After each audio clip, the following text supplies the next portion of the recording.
C'est parti encore pour les tops et flops de la saison Ligue 1. On a parlé des flops lundi dernier et cette fois-ci, on va passer au top.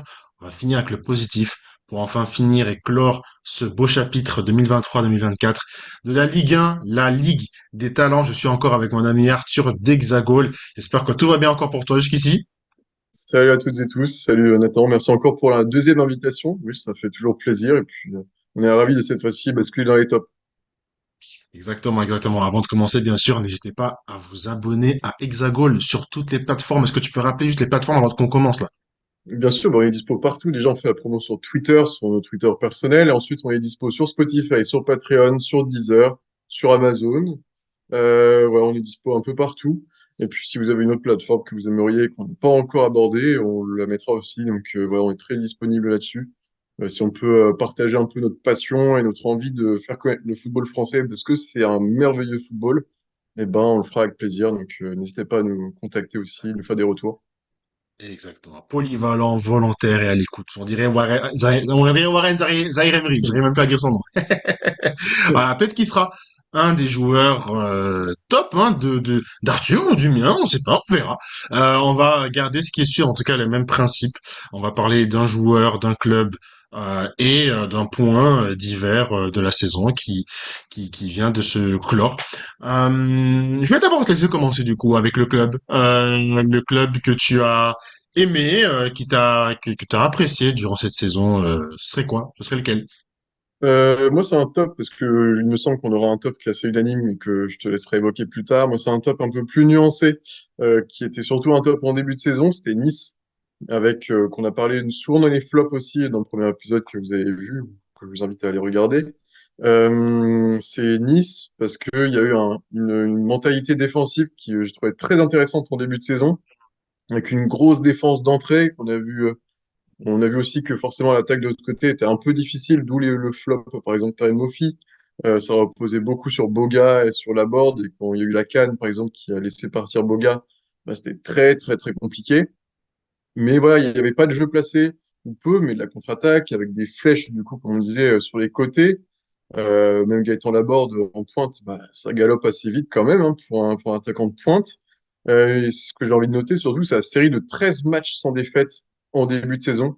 C'était l'avant-dernier club invaincu de la saison dans le Big Five, si on considère la France dans le Big Five, sachant que le seul club invaincu de la saison, ou le dernier du moins, c'était le Bayer Leverkusen jusqu'à pas longtemps. Mais voilà, Nice a fait une saison assez monumentale en défense que j'ai envie de souligner parce que tout n'était pas donné. Quand on a vu par exemple que Marcin Bulka allait partir titulaire alors qu'il y avait, il me semble, Sirigu et Schmeichel dans l'effectif. Euh, Effectivement. Et que des- pour ceux qui connaissent l'historique même, Boulka, c'était pas facile pour lui d'être titulaire, je veux dire, dans sa carrière au PSG, et puis même avec Benitez, à l'époque où Benitez était encore à Nice, et puis ensuite il y avait ouais. Schmeichel. Donc non, clairement, bravo à lui. Personne n'aurait pu parier sur lui. Il a fait une belle saison, c'est pour ça on l'a pas mal souligné aussi cette année. Il était numéro 4, il me semble, à un moment donné au PSG. Donc voilà, passer de numéro 4 au PSG à numéro 1 à Nice en une saison. On a trouvé ça monumental et je pense que le public va le partager aussi. Et la première défaite, elle est apparue début décembre, donc de août à décembre. Ils n'ont pas perdu un match.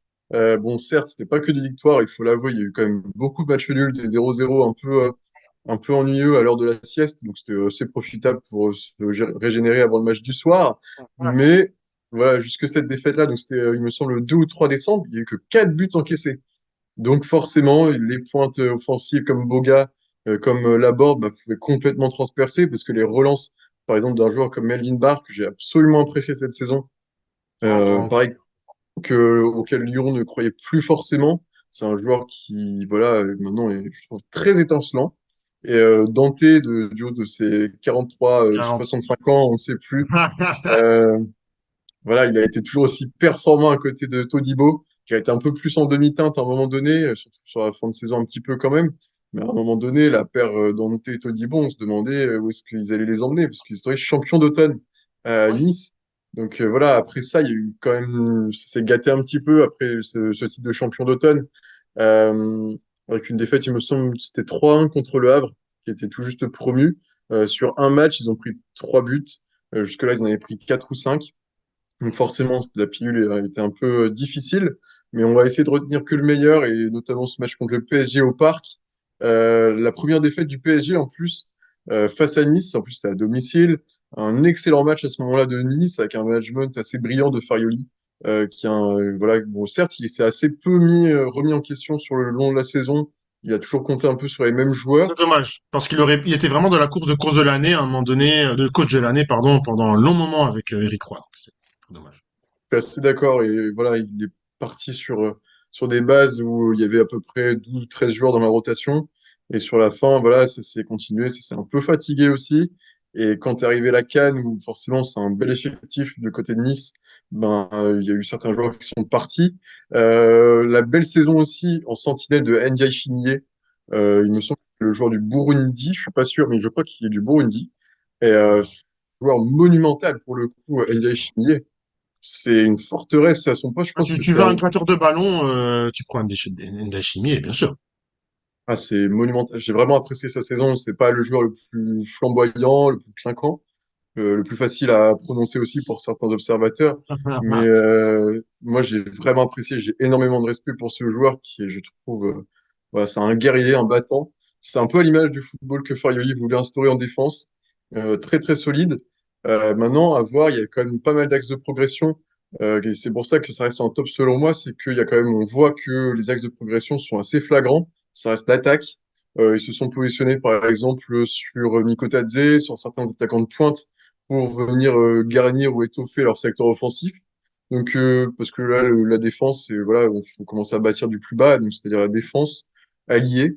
Ils ont prolongé Dante, à voir maintenant comment va voilà, se goupiller la suite. Est-ce que Kefren Turam, est-ce que Todibo vont rester?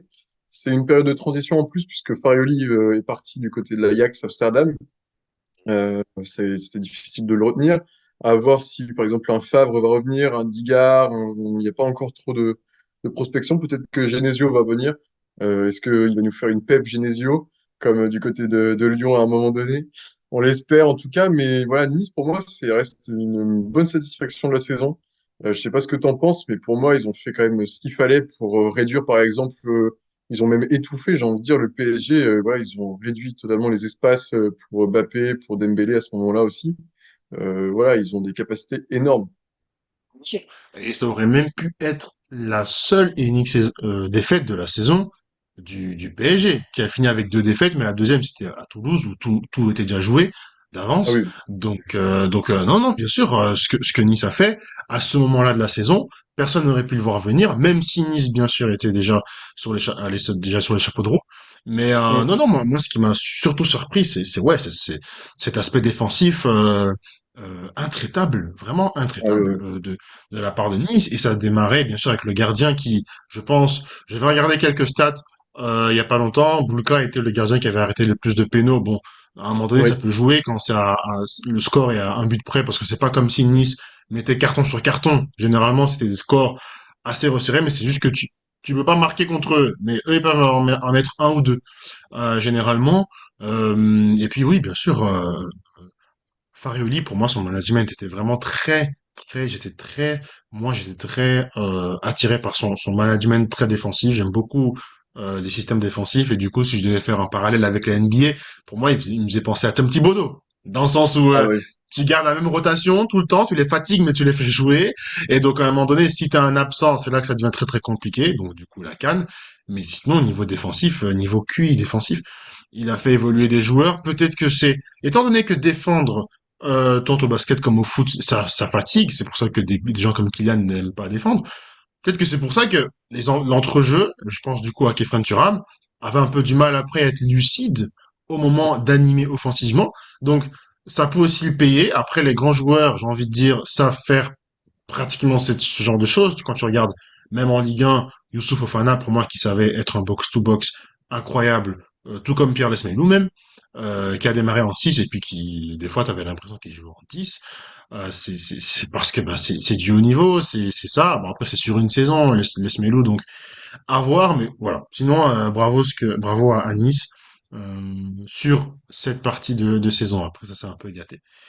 Je parlais du coup de Les Melou, donc c'est pas par accident, c'est parce que et je sais que toi aussi du coup, on a beaucoup apprécié ce qui s'est passé dans le Finistère. C'est très compliqué de ne pas avoir vu ce qui s'est passé, la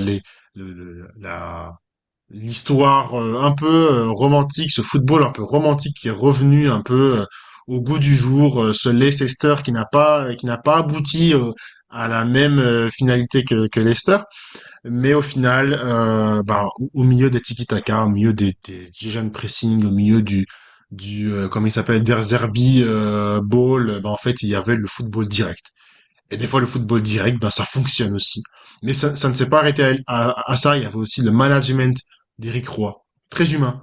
Hugo Magnetti en parlait, d'autres joueurs en ont parlé en fin de saison de qu'est-ce qui a fait que avec avec lui ça a fonctionné, Éric Roy, et pas forcément avec Der Zakarian ou avec à un moment donné ils avaient trois coachs ou deux simultanés.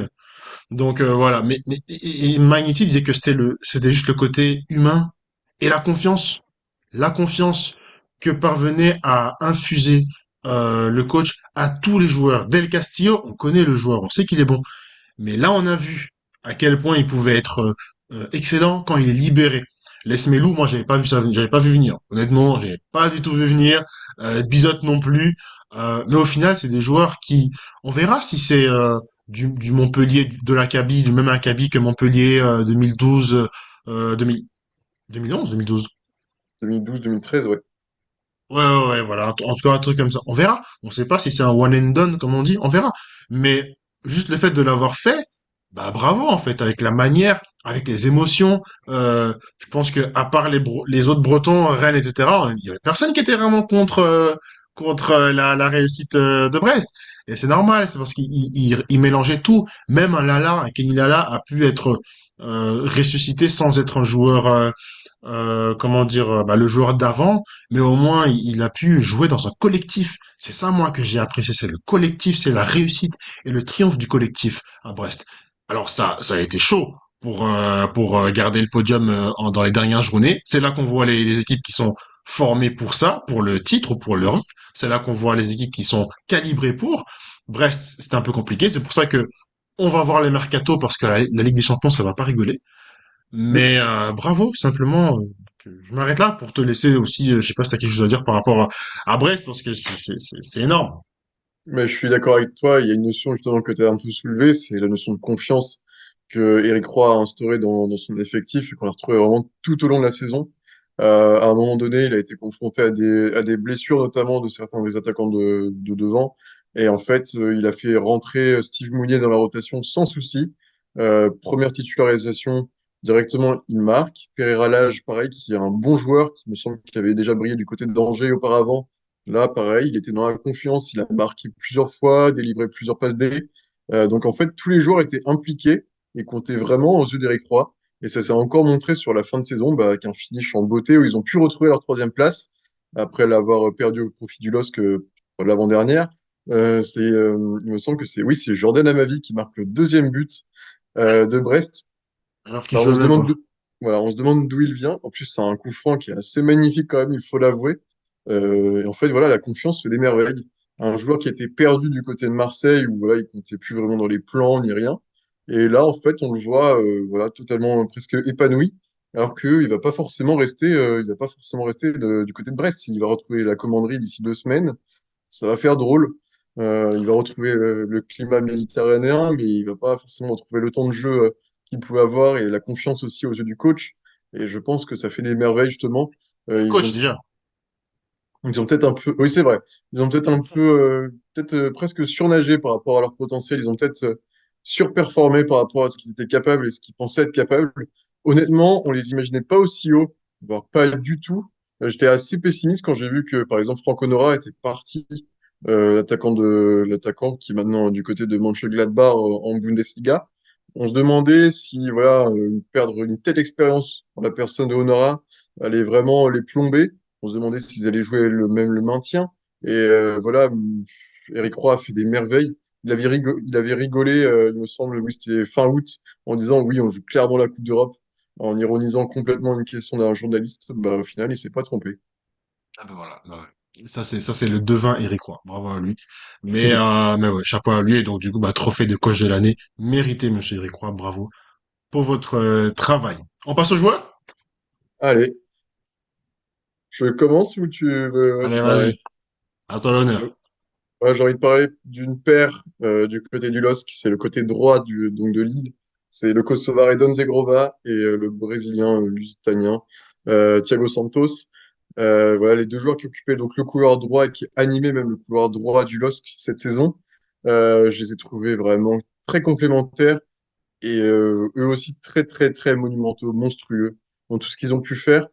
C'est deux des meilleurs dribbleurs de Ligue 1 en plus cette saison.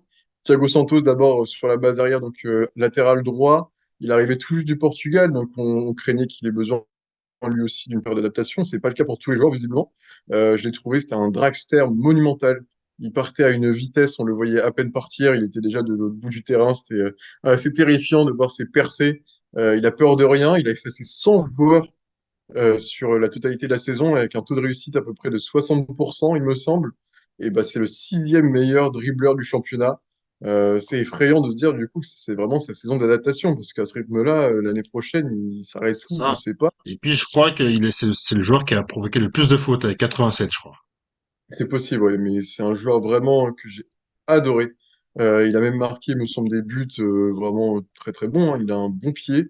Euh, c'est vraiment très très fort. Et puis de son côté, après, il y a quand même devant lui Edon Zegrova, qui avait un peu laissé un petit sentiment d'inachevé aux supporters parce qu'il avait été un peu sous-exploité sur la saison précédente.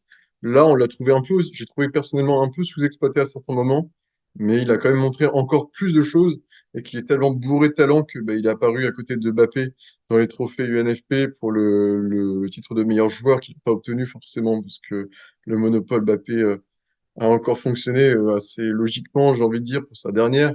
Mais lui, pour le coup, il a laissé derrière lui 150 adversaires, 150 joueurs avec un taux de réussite de 55% à peu près.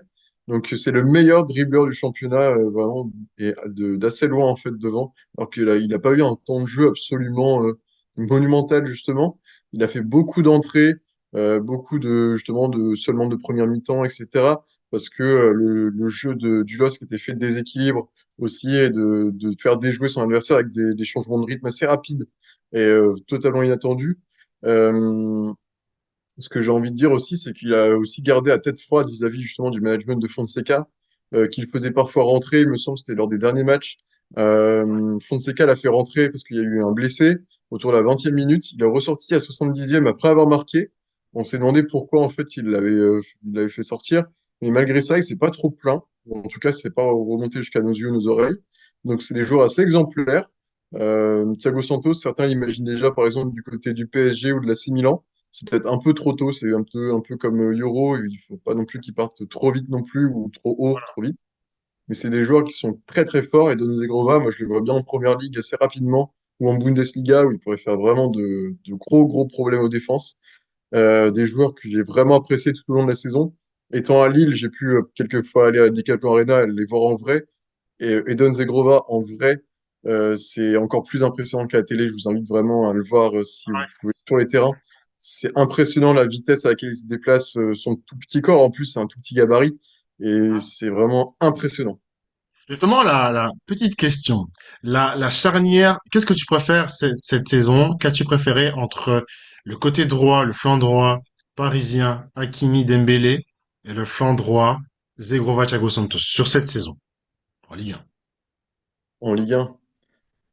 En Ligue 1, j'ai envie de dire quand même le LOSC, parce que j'étais impressionné par la rapidité d'adaptation, la confiance aussi, dont on était imprégné notamment Thiago Santos sur son côté, parce que voilà, il arrivait forcément avec un coach lusitanien aussi, donc c'était plus facile aussi, sûrement pour la communication. Mais c'est pas le même climat, lui qui jouait justement plus du côté de l'Équateur avec au Portugal donc. Il était pas forcément, ça faisait pas longtemps en plus qu'il était dans les premières divisions au Portugal non plus, il me semble. Donc c'est un joueur qui partait un peu de plus loin, alors que forcément Hakimi et Dembélé, on a un peu des antécédents aussi, et on a peut-être pu être un peu déçus par certaines prestations. Même si Dembélé a fait une très très belle saison, ça s'est pas forcément reflété tout le temps dans les stats, mais il a fait quand même une saison assez satisfaisante. Ça s'est encore plus retrouvé en Champions League où il a été assez décisif, notamment contre le Barça. On se rappelle maintenant de ce même avec le grand sourire sur le banc de Dembélé. Mais c'est voilà, c'est des joueurs de Ligue des Champions. Il faut pas non plus diminuer, minimiser leur performance. Mais c'est vrai que le LOSC a été assez impressionnant. Ils auraient pu glaner cette place directement qualificative en Ligue des Champions. Ils devront passer par les tours préliminaires cette saison, cet été plutôt à Valenciennes en plus, parce que c'est pendant les Jeux et la Decathlon Arena est réquisitionnée. On espère que ça influera pas parce que c'est un bel effectif. À voir après, est-ce que Fonseca sera toujours sur le banc? Lui aussi a des touches du côté du Milan et de l'Olympique de Marseille aussi. Donc à voir, parce que c'est un effectif qui tient beaucoup aussi à ce qu'a fait Fonseca dans le Nord. Bien sûr, très clairement. Enfin, tu parlais de Fonseca et du fait que cette troisième place ait été manquée. Moi, j'oublierai jamais le match de Lille contre l'OL où Fonseca fait sortir ses éléments offensifs pour des éléments défensifs, alors que le Mm. match était encore, allez, je veux dire, c'était pas dans les arrêts de jeu, quoi. Il y avait encore du temps pour Oui, l'OL et en plus cet OL qui est un OL à chaque fois transcendé dans les derniers instants, c'est notre Leverkusen de Wish. Donc du coup, à un moment donné. Bon, c'était peut-être pas le choix le plus lucide, mais bon. À part ça, Fonseca, bravo à lui, à ce qu'il a fait, d'avoir révélé encore une fois de plus des talents. Donc ouais, franchement, je ne peux qu'être d'accord avec ça. Moi, au niveau des joueurs, du coup, enfin, du joueur, moi, du coup, je parle du roi Georges, Mikotadze. Obligé de parler de lui. Vraiment de manière très brève. Nico Tadze, rappelons-nous que c'est le mec qui est parti à l'Ajax je veux dire, de manière normale. Il avait fait ce qu'il avait à faire à Metz. Je me souviens que dans une interview, c'est lui qui l'a dit. Il a dit que à l'Ajax, ses premières semaines, même ses premiers mois, les dirigeants de l'Ajax ne prenaient même pas de ses nouvelles oui, pour juste essayer de l'encadrer, pour essayer de l'intégrer au mieux. Il était vraiment, selon lui, vraiment seul au monde. Mentalement parlant, dans un sport élitiste où forcément le mental est important à comment dire, pas à cajoler non plus, mais en tout cas à prendre soin. C'est important de prendre soin du mental pour un sportif de ce calibre-là. Et il y a de plus en plus de sportifs qui prennent la parole dessus, et moi ça me plaît beaucoup, c'est la parenthèse, mais tu prends ce joueur, tu le ramènes maintenant chez lui. Bon, tant mieux que ce soit à Metz et pas dans un autre club, je ne sais où. De toute façon, il n'avait pas le choix. Euh, Puisqu'il avait déjà joué en Ligue 1 au début, donc il n'avait pas le choix. Il pouvait que revenir dans son club de Metz. Il est revenu et tu peux te dire que mentalement, il ira peut-être un peu mieux voilà, pour la suite de sa carrière, mais il va pas non plus sauver le club. En filigrane, il y avait cet espoir que Mikotadze puisse faire du bien au club sportivement, mais le club était tellement embourbé dans un chaos sportif que c'était compliqué de voir la lumière. Je pense que quand Mikotadze est venu, je crois que Metz était 17e ou 16e, puisque Lyon était encore un peu en galère.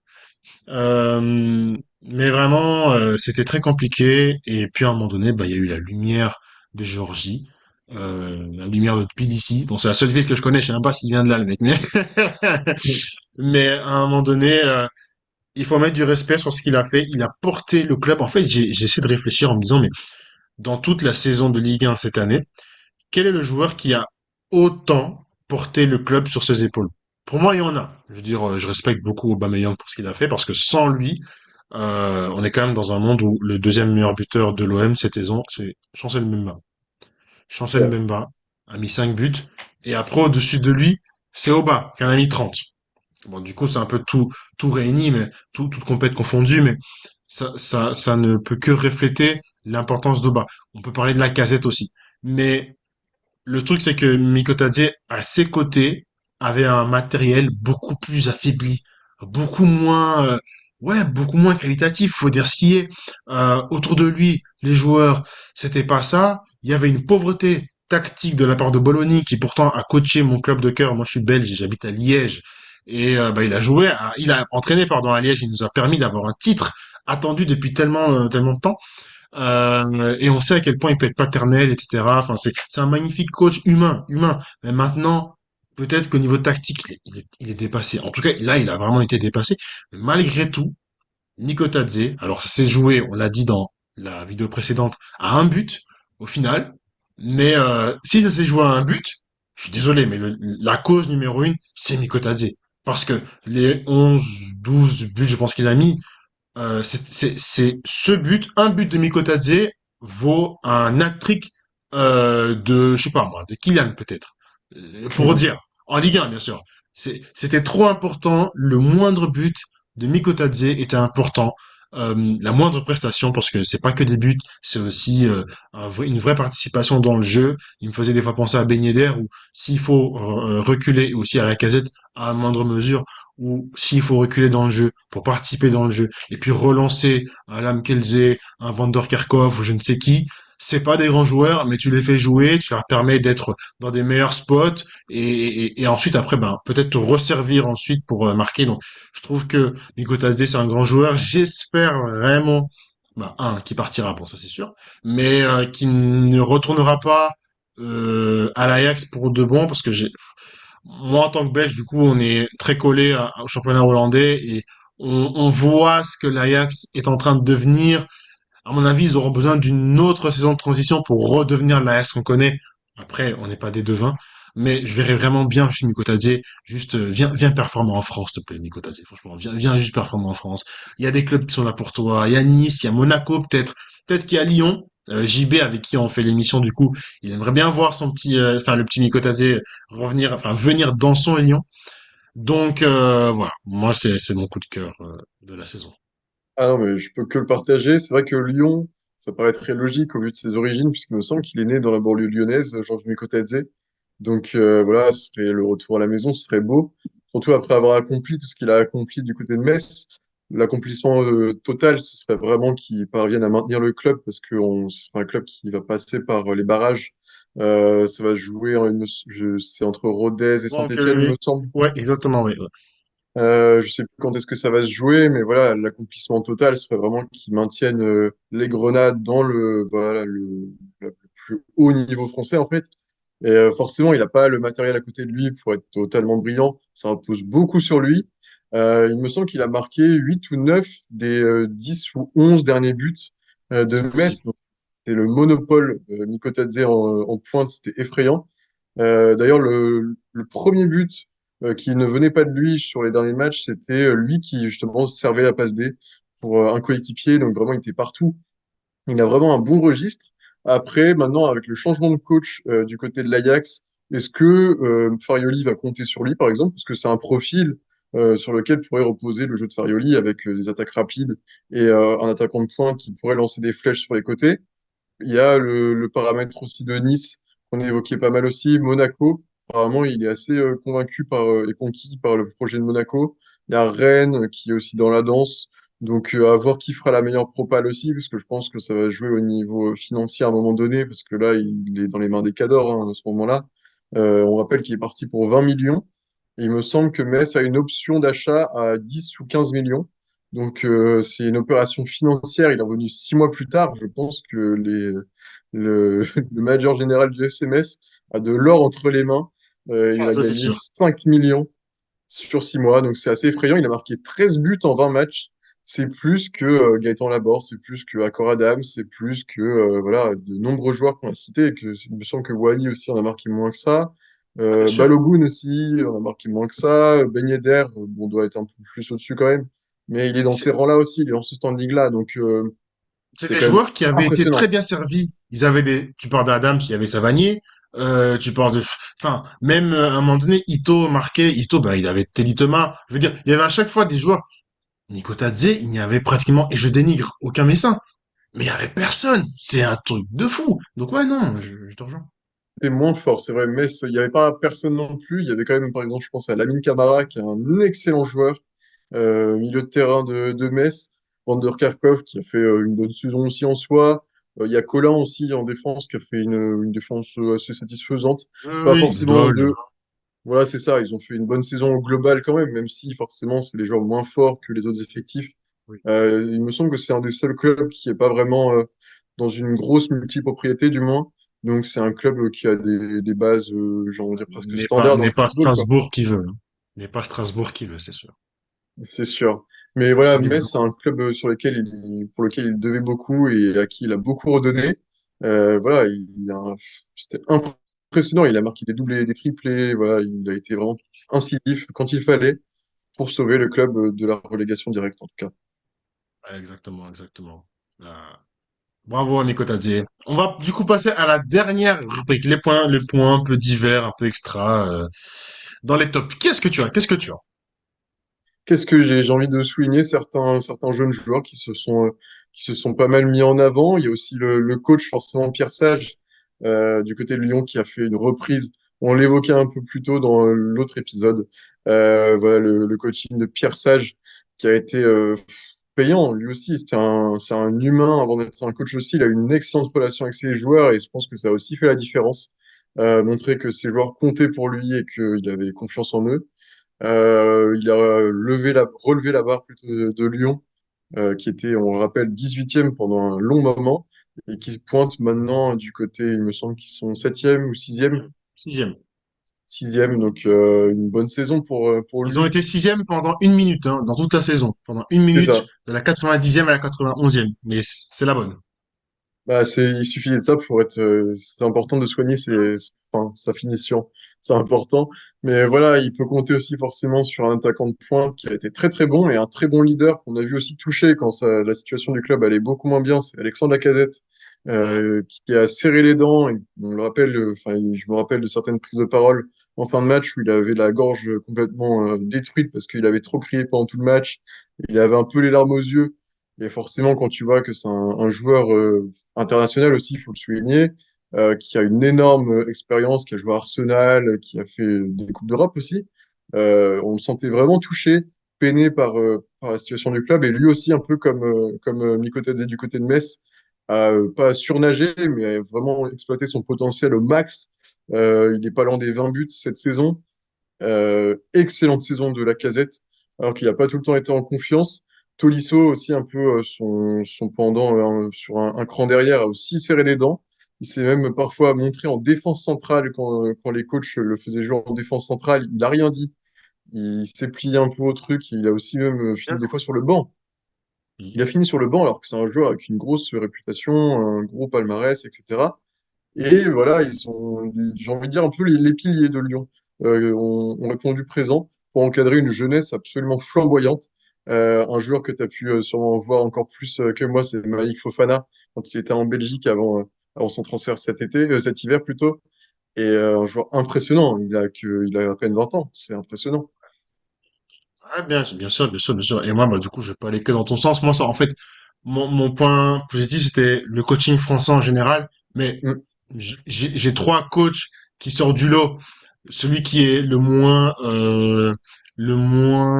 probant, j'ai envie de dire, c'est Gasset. Parce que, en fait, en soi, ce qui m'a plu, c'est qu'il a pu apporter une respiration émotionnelle dans un club qui était vraiment au bord du gouffre, même moralement. Je veux dire, les supporters, le board, les joueurs, personne ne croyait pouvoir s'en sortir, même juste avoir une motivation. Et Gasset, bien sûr, avec, je crois, c'est une série de quoi, 5 matchs, 6 matchs invaincus, je sais plus, Ouais. ou 4, voilà, un truc comme ça. Ben, il a fait du bien. Et puis le fait que il y ait tellement de joueurs qui directement aient témoigné, Aubameyang, un des premiers en disant que voilà, Gasset, c'est d'abord l'humain, mais c'est vraiment, on le dit souvent, oui, il y a beaucoup de coachs qui managent à l'humain, etc. Mais lui, c'était vraiment limite ses fils. Donc, et directement, ils ont repris de la confiance. Ils n'ont pas forcément fait un jeu flamboyant, hein. C'était aussi un jeu très direct, très simplifié. Mais Gattuso, il a fait ce que Gattuso, coach étranger, j'ai oublié l'autre maintenant, l'espagnol. Marcelino. Ouais, Marcelino, merci. Étranger aussi, n'ont pas réussi à faire avec peut-être un palmarès, bon, un palmarès avec un petit P, hein, plus grand, on va dire, que Gasset en tant que coach. Et encore, mais en tout cas, ils ont coaché dans d'autres clubs étrangers, donc on pouvait se dire, bah voilà, les fameux héros de l'étranger vont venir sauver le petit club français. Ben non, en fait, des fois, non. Des fois, il y a besoin d'un coach qui connaît déjà le milieu et qui peut expliquer comment jouer, comment faire, comment se calmer, comment voilà être tranquille en fait. Et au final, s'ils sont allés, bon là on dépasse le cadre de Ligue 1, mais en Europa League, s'ils sont allés là où ils sont allés en demi-finale, c'est pas que la chance. Les mêmes joueurs qui étaient en manque de confiance et qui ont fini en demi-finale, ils se sont fait éclater. J'aime le dire parce que je suis parisien, mais ils se sont fait éclater en demi. Ce qu'ils sont allés en demi, en tout cas, c'est pas les mêmes. C'est les mêmes, mais c'est pas les mêmes. Et il y a un facteur pour moi, c'est Gasset. Et puis, je finirai avec Pierre Sage. Donc, il y a aussi Eric Roy qui, du coup, a réussi à porter une équipe là où j'avais noté que, ouais, voilà, c'est un tacticien en fait qui n'a pas cherché à jouer le grand tacticien qui va perdre ses joueurs à coups de tactiques hyper bizarres. Là où Luis Enrique, coach étranger, à combien de fois il n'a pas déstabilisé ses propres joueurs en faisant des tactiques qui, des fois, alors, Vitinha, ça a marché. Il était en 6 alors qu'il a jamais joué pratiquement 6. D'accord. Mais sinon, pour le reste, tu voyais que des fois, c'était un peu compliqué, quoi. C'était vraiment, vraiment compliqué de suivre. Lui-même, il avait dit en conférence de presse, il le fait pour déstabiliser les autres. Ok, fine. Mais sauf que des fois, tu déstabilises tes propres joueurs. Tu veux faire le grand coach, mais des fois, ça fonctionne pas. Eric Roy, il a pas joué à ça. Simplicité, humilité, on finit sur le podium. Et bien sûr, ben, Pierre Sage, bah écoute, il fait ce que Grosso n'a pas réussi à faire. C'est ça, vraiment, c'est rien de le dire. Et Grosso qui, des fois, je pense, mettait la casette sur le banc. Je le répète pour les élèves du fond qui n'écoutent pas, que la casette était sur le banc avec Grosso, s'il vous plaît. La casette qui a fini avec 19 buts.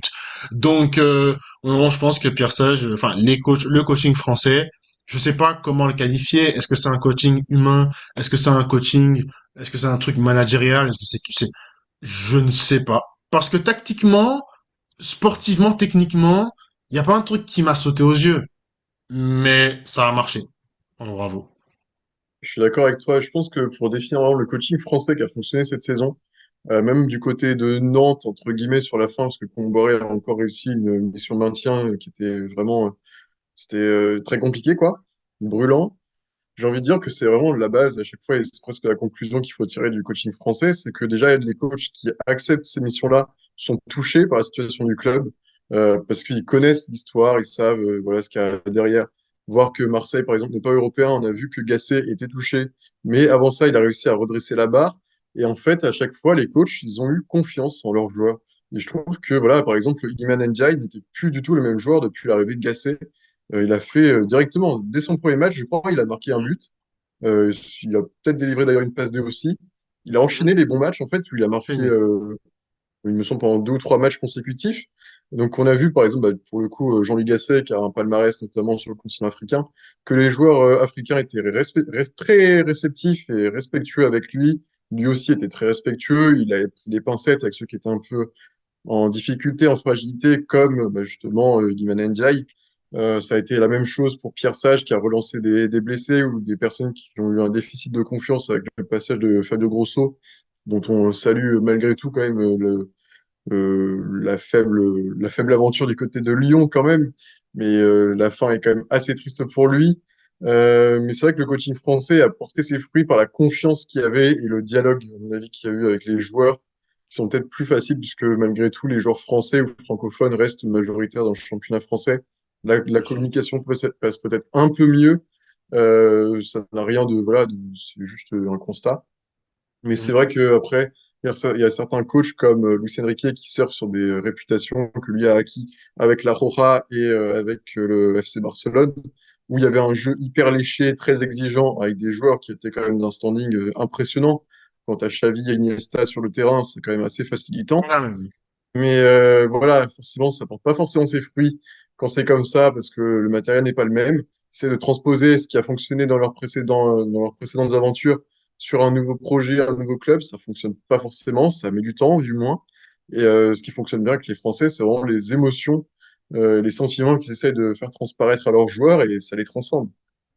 Exactement. Exactement. Voilà. Bah, c'était le petit coup de cœur du coup coaching français. J'espère que ça va continuer le coaching tricolore, même si ben par exemple du côté de l'OM on parle de d'autres coachs. Après bon, on parle souvent de Fonseca, il connaît la Ligue 1 donc. Mais c'est ce Oui. côté où des fois on veut, c'est ce syndrome de vouloir ramener quelqu'un qui ne connaît rien à la Ligue 1 et de le Oui. ramener pour sauver un club ou pour ouais amener un club à un autre niveau supérieur. Des fois ça ne fonctionne pas. On a même parlé, j'entends même parler d'un retour de Galtier, mais cette fois-ci en France, mais cette fois-ci du côté de Marseille aussi. Bon, ça, on laissera les gens juger si si la paire OM Galtier fonctionnera. Je suis pas certain, mais mais bon, ce qui est sûr, c'est que la paire Arthur Nathan, ça a fonctionné, ça m'a plu. Qu'est-ce qu'on a pensé? Je trouve qu'on a bien combiné. On a bien combiné, voilà, on finit avec un triple-double chacun, voilà, pour la dernière signature un peu NBA. En tout cas, un tout grand merci du coup Arthur, parce que c'était vraiment génial, plus de 30 minutes, fois 2 du coup, sans temps mort, c'était vraiment excellent de le faire avec toi. N'oubliez pas les amis, allez voir Hexagol, allez écouter du coup Hexagol, et je suis persuadé que on entendra parler d'Arthur dans d'autres projets, football, Ligue 1. On espère. Je travaille dur pour, en tout cas. Exactement, un charbonneur, c'est ce qu'on aime en Ligue 1. En tout cas, un tout grand merci à vous tous pour votre écoute et n'hésitez pas à nous dire ce que vous en pensez, à nous dire aussi vos tops, vos flops de la Ligue 1. C'était du coup la Ligue 1 2023-2024. On l'achève ici et on l'achève avec vous, avec Arthur et avec les personnes qui écoutent Hexagol, qu'on salue encore une nouvelle fois. On se revoit du coup l'année prochaine avec la saison prochaine, pardon, l'année prochaine, la saison prochaine avec d'autres surprises, d'autres épisodes et dans tous les cas, prenez soin de vous. À bientôt. Ciao. Salut!